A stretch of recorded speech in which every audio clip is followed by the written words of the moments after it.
Hello everyone, welcome back to Tej fellow vlogs. ఈరోజు మనము పక్కా restaurant స్టైల్లో పన్నీర్ బటర్ మసాలా కర్రీని ఎలా చేసుకోవాలో చూసేద్దామండి. ముందుగా స్టవ్ వెలిగించి ఒక ప్యాన్ పెట్టుకొని అందులో కొద్దిగా ఆయిల్ వేసుకోవాలి.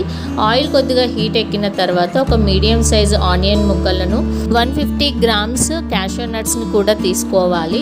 మనకు క్యాషూ నట్స్ అనేది గ్రేవీ బాగా రావడానికి యూజ్ అవుతుందండి. మనకు గ్రేవీ అనేది ఎక్కువ కావాలనుకుంటే మనము క్యాషూ నట్స్ని కూడా ఎక్కువ తీసుకోవాలి. ఇప్పుడు 3 మీడియం సైజు టమోటా ముక్కలను కూడా తీసుకున్నాను. ఇందులో 3 గార్లిక్, కొద్దిగా జింజర్ని తీసుకొని బాగా కలుపుకోవాలి. వాటితో పాటు చెక్కను కూడా తీసుకోవాలండి. 5 to 6 ఎండుమిర్చీలను కూడా తీసుకొని బాగా మగ్గనివ్వాలి. ఈ ఆయిల్లో మనము మూత పెట్టేసుకొని ఒక 5 to 6 మినిట్స్ పాటు మనము ఆయిల్లో మగ్గనిచ్చుకుంటే సరిపోతుందండి. అంటే మనకు టమోటాలు, ఆనియన్లు బాగా మగ్గితే దాన్ని మెత్తగా గ్రైండ్ చేసుకొని పేస్ట్లా చేసుకోవాలి. ఇలా మనం మూత పెట్టేసుకొని వదిలేసుకోవాలి. చూడండి, ఇప్పుడు మనకు బాగా మగ్గాయి. ఇలా మగ్గిన తర్వాత మనము ఒకసారి బాగా కలుపుకొని స్టవ్ ఆఫ్ చేసుకోవాలండి. మనం వీటిని చల్లార్చుకొనివ్వాలి. ఇలా చల్లారిన తర్వాత ఒక మిక్సీ జార్లో తీసుకొని మనము మెత్తగా పేస్ట్ చేసుకోవాలి. ఇందులో మనము కావాలి అంటే సాల్ట్ కూడా యాడ్ చేసుకొని గ్రైండ్ చేసుకోవచ్చు. ఇప్పుడు అదే ప్యాన్లో కొద్దిగా బటర్ వేసుకోవాలి. కొద్దిగా బటర్ ఎక్కువ వేసుకోవడం వల్ల మనకు టేస్ట్ అనేది చాలా బాగుంటుంది. బటర్తో పాటు కొద్దిగా ఆయిల్ వేసుకొని హీట్ ఎక్కిన తర్వాత ఒక బిర్యానీ ఆకును కూడా తీసుకోవాలి. దాంతోపాటు ఇక్కడ నేను మార్కెట్లో లభించే కాశ్మీరీ చిల్లీ పౌడర్ని యూజ్ చేస్తున్నాను. 1.5 టేబుల్ స్పూన్ అనేది. మీకు కావాలి అనుకుంటే 1 టేబుల్ స్పూన్ కూడా సరిపోతుందండి. మేము కొంచెం స్పైసీ ఎక్కువగా తింటాం కాబట్టి మేము 1.5 టేబుల్ స్పూన్ యూజ్ చేశాను. మీరు ఈ చిల్లీ పౌడర్ దొరకకపోతే నార్మల్గా మనము ఇంట్లో యూజ్ చేసే రెడ్ చిల్లీ పౌడర్ కూడా యూజ్ చేసుకోవచ్చు. ఇలా మనం బాగా మిక్స్ చేసుకున్న తర్వాత ఇందాక గ్రైండ్ చేసి పెట్టుకున్న పేస్ట్ ఉంది కదండి, దాన్ని తీసుకొని బాగా కలిసేలా కలుపుకోవాలి. ఇలా మొత్తం కలుపుకున్న తర్వాత 1/2 table spoon garam masala, 1 table spoon ధనియాల పౌడర్ అండ్ కొద్దిగా పసుపు, సరిపడా ఉప్పు, వీటితో పాటు కసూరి మెంతిని కొద్దిగా మెత్తగా చేసుకొని వేసుకోవాలండి. ఇది యాడ్ చేయడం వల్ల మనకు కర్రీ టేస్ట్ అనేది చాలా బాగుంటుంది. ఇది మాత్రం స్కిప్ చేసుకోవద్దండి.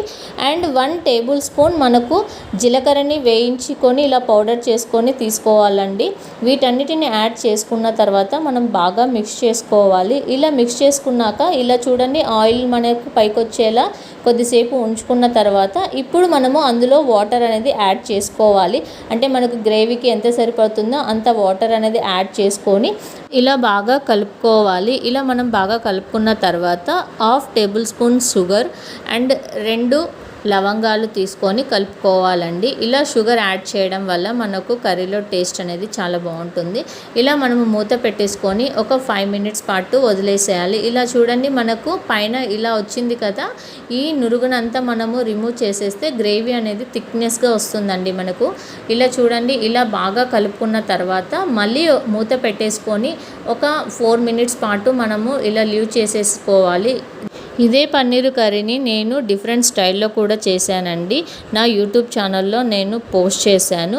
మీకు కావాలి అనుకుంటే కింద డిస్క్రిప్షన్లో లింక్ ఇస్తానండి. బట్ నాకు ఆ ప్యాటర్న్ కంటే ఈ స్టైల్ అనేది చాలా బాగా నచ్చింది. పిల్లలు కూడా చాలా బాగా ఇష్టపడతారు.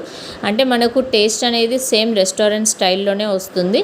ఇలా మనకు కర్రీ అనేది కొద్దిగా థిక్నెస్ వచ్చిన తర్వాత పన్నీర్ ముక్కలను యాడ్ చేసుకోవాలి. ఇక్కడ నేను 200 గ్రామ్స్ పన్నీర్ని తీసుకున్నానండి. మనకు హోమ్ మేడ్ పన్నీర్ ఉంటే అది ఇంకా చాలా బెస్ట్ ఆప్షన్. మీరు తయారు చేసుకొని ఇలా యూస్ చేసుకోవచ్చు. నేను ఇప్పుడు ప్రజెంట్ మార్కెట్లో తీసుకున్న పన్నీర్ని యూస్ చేస్తున్నాను. ఇలా మనము పన్నీర్ ముక్కలు వేసిన తర్వాత మళ్ళీ మూత పెట్టేసుకొని కొద్దిసేపు మనము మగ్గనిచ్చుకోవాలి. ఇలా మగ్గిన తర్వాత బాగా కలుపుకుంటే సరిపోతుందండి. చూడండి ఎంత బాగా వచ్చిందో పన్నీర్ కర్రీ అనేది. టేస్ట్ కూడా అంతే బాగుంటుంది. మీకు కనుక ఈ వీడియో నచ్చినట్లయితే కంపల్సరీ లైక్ చేయండి, షేర్ చేయండి, సబ్స్క్రైబ్ చేసుకోండి. మీరు కూడా ట్రై చేసి ఒకసారి కామెంట్ సెక్షన్లో ఎలా ఉందో కామెంట్ చేయండి. ఫైనల్గా మనకు బటర్ పన్నీర్ మసాలా కర్రీ అనేది చాలా బాగా రెడీ అయిపోయింది. ఇది మనకు చపాతీలో కానీ లేకపోతే బటర్ నాన్లో కానీ తింటే మాత్రం చాలా బాగుంటుంది.